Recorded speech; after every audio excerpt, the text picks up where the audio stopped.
ನಮಸ್ಕಾರ. ಇವತ್ತಿನ ಜಗತ್ತನ್ನೊಮ್ಮೆ ನೋಡಿ. ನಮ್ಮ ಗಮನವನ್ನ ಸೆಳೆಯೋಕೆ ಸಾವಿರಾರು ವಿಷಯಗಳಿವೆ. ಒಂದೇ ಸಮಯದಲ್ಲಿ 10 ಕೆಲಸಗಳು, ಫೋನ್ ನೋಟಿಫಿಕೇಷನ್ಗಳು, ಹೀಗೆ ಒಂದಾ ಎರಡಾ? ಇಂಥ ಸಮಯದಲ್ಲಿ ಒಂದೇ ವಿಷಯದ ಮೇಲೆ ಮನಸ್ಸನ್ನ ನಿಲ್ಲಿಸೋದು ಅಂದ್ರೆ ಅದು ತುಂಬಾನೇ ದೊಡ್ಡ ಸವಾಲಲ್ವಾ?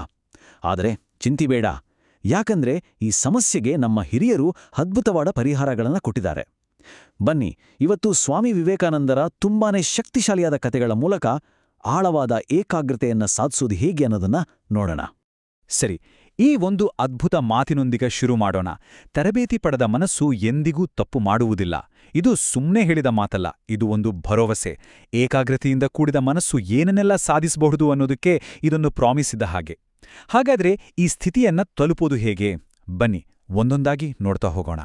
ಮೊದಲನೇದಾಗಿ, ತರಬೇತಿ ಇಲ್ಲದ ಮನಸ್ಸು ಯಾಕೆ ಇಷ್ಟೊಂದು ಕಷ್ಟಪಡುತ್ತೆ ಅನ್ನೋದನ್ನ ಅರ್ಥ ಮಾಡ್ಕೊಳ್ಳೋಣ. ಇದಕ್ಕೊಂದು ಕಥೆ ಇದೆ, ಒಬ್ಬ ವಿದ್ಯಾರ್ಥಿಯ ಕಥೆ. ಬಹುಶಃ ಅವನ ಸಮಸ್ಯೆಯಲ್ಲೇ ನಮ್ಮ ಸಮಸ್ಯೆಯ ಪ್ರತಿಬಿಂಬ ಕಾಣಿಸ್ಬೋದು. ಕಲ್ಪನೆ ಮಾಡ್ಕೊಳ್ಳಿ, ಒಬ್ಬ ಯುವ ವಿದ್ಯಾರ್ಥಿ ಸಂಸ್ಕೃತ ಶ್ಲೋಕಗಳನ್ನ ಒಂದು ಪುಸ್ತಕದಿಂದ ಇನ್ನೊಂದು ಪುಸ್ತಕಕ್ಕೆ ಕಾಪಿ ಮಾಡೋಕೆ ಕೂತಿದ್ದಾನೆ. ಆದ್ರೆ ಏನಾಗ್ತಿದೆ ಅಂದ್ರೆ 2 ಗಂಟೆ ಕಳೆದ್ರೂ ಅವನು ಮತ್ತೆ ಮತ್ತೆ ತಪ್ಪು ಮಾಡ್ತಾನೇ ಇದ್ದಾನೆ. ಪ್ರತಿ ಸಲ ತಪ್ಪು ಮಾಡಿದಾಗ್ಲೂ ಮತ್ತೆ ಮೊದ್ಲಿಂದ ಶುರು ಮಾಡಬೇಕು. ಎಂಥ ಹತಾಶೆ ಅಲ್ವಾ? ಇದಕ್ಕೆ ಕಾರಣ ಏನ್ ಗೊತ್ತಾ? ಅವನ ದೇಹ ಮಾತ್ರ ರೂಮಲ್ಲಿತ್ತು, ಆದ್ರೆ ಅವನ ಮನಸ್ಸೆಲ್ಲ ಹೊರಗಡೆ ಫ್ರೆಂಡ್ಸ್ ಜೊತೆ ಆಟ ಆಡೋ ಯೋಚನೆಯಲ್ಲಿತ್ತು. ವಿವೇಕಾನಂದರು ಈ ಸಮಸ್ಯೆಯ ಮೂಲ ಕಾರಣವನ್ನೇ ಹಿಡಿದರು. ಅವರ ಪ್ರಕಾರ ಒಬ್ಬ ಸಾಮಾನ್ಯ ಮನುಷ್ಯ ತನ್ನ ಮಾನಸಿಕ ಶಕ್ತಿಯಲ್ಲಿ 90% ಸುಮ್ಮನೆ ವೇಸ್ಟ್ ಮಾಡ್ತಾನೆ. ಯೋಚನೆ ಮಾಡಿ, 90%. ಆ ವಿದ್ಯಾರ್ಥಿ ಮಾಡ್ತಿದ್ದ ತಪ್ಪುಗಳಿಗೆಲ್ಲ ಇದೇ ಮೂಲ ಕಾರಣ. ಕೇಳೋಕೆ ಶಾಕಿಂಗ್ ಅನ್ಸುತ್ತೆ ಅಲ್ವಾ? ಹಾಗಾದ್ರೆ ಈ ಸಮಸ್ಯೆಗೆ ಪರಿಹಾರ ಏನು? ವಿವೇಕಾನಂದರು ಆ ವಿದ್ಯಾರ್ಥಿಗೆ ತಕ್ಷಣವೇ ಕೆಲಸ ಮಾಡುವಂಥ ತುಂಬಾನೇ ಸರಳವಾದ 4 ಹಂತಗಳ ಒಂದು ವಿಧಾನವನ್ನ ಹೇಳ್ಕೊಟ್ರು. ಬನ್ನಿ, ಆ ವಿಧಾನ ಯಾವುದು ಅಂತ ಈಗ ತಿಳ್ಕೊಳ್ಳೋಣ. ಆ ವಿಧಾನ ಹೀಗಿದೆ. ಮೊದಲನೇ ಸ್ಟೆಪ್, ಆಳವಾಗಿ ಉಸಿರಾಡಿ. ನಿಮ್ಮ ಗಮನವನ್ನೆಲ್ಲಾ ಹೊರಗಿನ ಪ್ರಪಂಚದಿಂದ ತಂದು ಬರೀ ನಿಮ್ಮ ಉಸಿರಾಟದ ಮೇಲೆ ಇಡಿ. ಎರಡನೇ ಸ್ಟೆಪ್, ನಿಮ್ಮ ಎಲ್ಲಾ 5 ಇಂದ್ರಿಯಗಳನ್ನ ಆ ಕೆಲಸದಲ್ಲಿ ತೊಡಗಿಸಿ. ಅಂದ್ರೆ ನೀವು ಬರೀತಿಂದ್ರೆ ಪೆನ್ನಿನ ಸ್ಪರ್ಶ, ಕಾಗದದ ಮೇಲೆ ಅಕ್ಷರಗಳು ಮೂಡೋದನ್ನ ಕಣ್ಣಾರೆ ನೋಡೋದು, ಪೆನ್ ಪೇಪರ್ ಮೇಲೆ ಗೀಚೋ ಸದ್ದು, ಶಾಯಿಯ ವಾಸನೆ ಎಲ್ಲವನ್ನೂ ಅನುಭವಿಸಿ. ಮೂರನೇದಾಗಿ, ಆ ಕೆಲಸದ ಜೊತೆ ಒಂದಾಗ್ಬೇಡಿ. ಮತ್ತು ಕೊನೆಯದಾಗಿ, ಒಂದು ವೇಳೆ ಮನಸ್ಸು ಎಲ್ಲಾದ್ರೂ ಓಡಕ್ ಶುರು ಮಾಡಿದ್ರೆ ಟೆನ್ಷನ್ ಮಾಡ್ಕೋಬೇಡಿ. ದೃಢ ಸಂಕಲ್ಪದಿಂದ ನಿಧಾನವಾಗಿ ಅದನ್ನ ಮತ್ತೆ ಕೆಲಸದ ಕಡೆಗೆ ತನ್ನಿ. ಅಷ್ಟೇ. ಇದರ ಪರಿಣಾಮ ಏನಾಯ್ತು ಗೊತ್ತಾ? ಈ ಹಂತಗಳನ್ನ ಪಾಲಿಸಿದಾಗ ಆ ವಿದ್ಯಾರ್ಥಿ ತನ್ನ ಕೆಲಸವನ್ನ ಒಂದೇ ಪ್ರಯತ್ನದಲ್ಲಿ ಒಂದೇ ಒಂದು ತಪ್ಪು ಇಲ್ಲದೆ ಮುಗಿಸ್ಬಿಟ್ಟ. ಇದು ಈ ಟೆಕ್ನಿಕ್ ಎಷ್ಟು ಪವರ್ಫುಲ್ ಆಗಿದೆ ಅನ್ನೋದಕ್ಕೆ ಸಾಕ್ಷಿ. ಮೊದಲನೇ ಕಥೆ ಹೇಗೆ ಗಮನಿಸಬೇಕು ಅಂತ ಹೇಳ್ಕೊಟ್ರೆ, ಈ ಎರಡನೇ ಕಥೆ ಯಾಕೆ ಗಮನಿಸಬೇಕು ಅನ್ನೋದನ್ನ ಒಂದು ಅದ್ಭುತವಾದ ರೂಪಕದ ಮೂಲಕ ಹೇಳುತ್ತೆ. ಅದೇ ಮನಸ್ಸಿನ ಸೋರುವ ಮಡಕೆಯ ಕಥೆ. ಒಬ್ಬ ಯುವಕ ವಿವೇಕಾನಂದರ ಹತ್ರ ಬಂದು, ಸ್ವಾಮಿ, ನಾನು ಗಂಟೆಗಟ್ಲೆ ಓದ್ತೀನಿ, ಆದರೆ ಪರೀಕ್ಷೆಯಲ್ಲಿ ಪ್ರತಿ ಬಾರಿಯೂ ಫೇಲ್ ಆಗ್ತೀನಿ. ಯಾಕೆ ಹೀಗಾಗ್ತಿದೆ ಅಂತಾನೆ ಗೊತ್ತಾಗ್ತಿಲ್ಲ ಅಂತ ತನ್ನ ಅಳಲನ್ನ ತೋಡ್ಕೊಂಡ. ಇದು ನಮ್ಮಲ್ಲಿ ಬಹಳಷ್ಟು ಜನ ಅನುಭವಿಸೋ ಸಮಸ್ಯೆ ಅಲ್ವಾ? ಪ್ರಯತ್ನ ತುಂಬಾ ಮಾಡ್ತೀವಿ, ಆದರೆ ಅದಕ್ಕೆ ತಕ್ಕ ಫಲ ಸಿಗೋದೇ ಇಲ್ಲ. ಇದಕ್ಕೆ ವಿವೇಕಾನಂದರು ನೇರವಾಗಿ ಉತ್ತರ ಕೊಡ್ಲಿಲ್ಲ, ಬದ್ಲಿಗೆ ಒಂದು ಪ್ರಯೋಗ ಮಾಡಿದ್ರು. ಆ ಯುವಕನ ಕೈಗೆ ಅಲ್ಲಲ್ಲಿ ಸಣ್ಣ ಸಣ್ಣ ತೂತುಗಳಿದ್ದ ಒಂದು ಮಡಕೆಯನ್ನ ಕೊಟ್ಟು, ಹೋಗಿ ನೀರು ತುಂಬಿಕೊಂಡು ಬಾ ಅಂದ್ರು. ಪಾಪ ಆತ ನೀರು ತರೋ ಅಷ್ಟರಲ್ಲಿ ಮಡಕೆ ಬಹುತೇಕ ಖಾಲಿಯಾಗಿ ಹೋಗಿತ್ತು. ಆಗ ವಿವೇಕಾನಂದರು ತುಂಬಾ ಶಾಂತವಾಗಿ ಹೇಳಿದ್ರು, ನಿನ್ನ ಮನಸ್ಸಿನ ಸ್ಥಿತಿ ಕೂಡ ಹೀಗೇನೆ, ಅದರಲ್ಲಿ ಬೇರೆ ಬೇರೆ ಯೋಚನೆಗಳೆಂಬ ಸಾವಿರಾರು ತೂತುಗಳಿದೆ. ಈ ರೂಪಕದ ಅರ್ಥ ತುಂಬಾನೇ ಸ್ಪಷ್ಟ. ಹೇಗೆ ಸಣ್ಣ ಸಣ್ಣ ತೂತುಗಳು ಮಡಕೆಯಲ್ಲಿರೋ ನೀರನ್ನೆಲ್ಲ ಖಾಲಿ ಮಾಡುತ್ತೋ, ಹಾಗೆಯೇ ಸಣ್ಣ ಪುಟ್ಟ ನಿರಂತರವಾಗಿ ಬರುವ ಯೋಚನೆಗಳು ನಮ್ಮ ಮಾನಸಿಕ ಶಕ್ತಿಯನ್ನ ಪೂರ್ತಿಯಾಗಿ ಬರದು ಮಾಡ್ಬಿಡ್ತವೆ. ಕೊನೆಗೆ ಮುಖ್ಯವಾದ ಕೆಲಸಕ್ಕೆ ಬೇಕಾದ ಶಕ್ತಿ, ಎನರ್ಜಿ ಉಳಿಯೋದೇ ಇಲ್ಲ.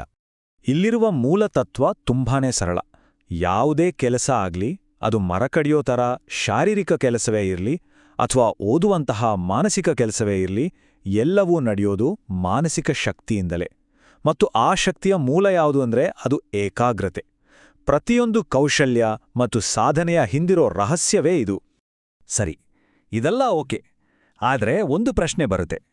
ನಾವು ಫೋಕಸ್ ಮಾಡೋಕೆ ಪ್ರಯತ್ನ ಪಡುತ್ತಿದ್ದನೂ ಸಹ ಮನಸ್ಸಿಗೆ ಬೇಡವಾದ ಯೋಚನೆಗಳು ಬರ್ತಾವಲ್ಲ, ಆಗ ಏನ್ ಮಾಡ್ಬೇಕು?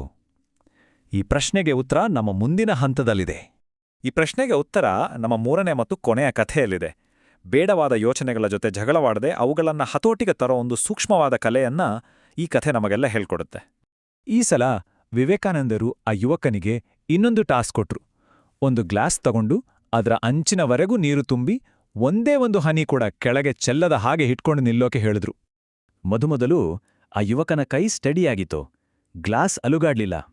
ಆದರೆ ಯಾವಾಗ ಅವನ ಮನಸ್ಸಲ್ಲಿ ಇದನ್ನೆಲ್ಲ ಮಾಡೋದ್ರಿಂದ ಏನು ಪ್ರಯೋಜನ ಅನ್ನೋ ಒಂದು ಸಣ್ಣ ಯೋಚನೆ ಬಂತೋ, ತಕ್ಷಣ ಅವನ ಕೈ ನಡುಗೋಕ್ ಶುರುವಾಯ್ತು, ನೀರು ಕೆಳಗೆ ಚೆಲ್ಲಿತು. ನೋಡಿ, ನಮ್ಮ ಮನಸ್ಸಲ್ಲಿ ಬರೋ ಒಂದು ಸಣ್ಣ ಯೋಚನೆ ನಮ್ಮ ದೇಹದ ಮೇಲೆ ಎಷ್ಟು ನೇರವಾದ ಪರಿಣಾಮ ಬೀರುತ್ತೆ ಅನ್ನೋದಕ್ಕೆ ಇದೊಂದು ಅದ್ಭುತ ಉದಾಹರಣೆ. ಆಗ ವಿವೇಕಾನಂದರು ಒಂದು ತುಂಬಾನೇ ಆಳವಾದ ಮಾತನ್ನ ಹೇಳಿದ್ರು. ಅವ್ರು ಹೇಳಿದ್ದು, ಯೋಚನೆಗಳ ಜೊತೆ ಒಂದಾಗಬೇಡ, ಅವುಗಳಿಂದ ದೂರ ನಿಂತು ಅವುಗಳನ್ನ ಗಮನಿಸೋ ಒಬ್ಬ ಸಾಕ್ಷಿ ಮಾತ್ರ ಆಗು. ನೀನು ಮನಸ್ಸಲ್ಲ, ಮನಸ್ಸನ್ನು ನೋಡ್ತಿರುವವನು.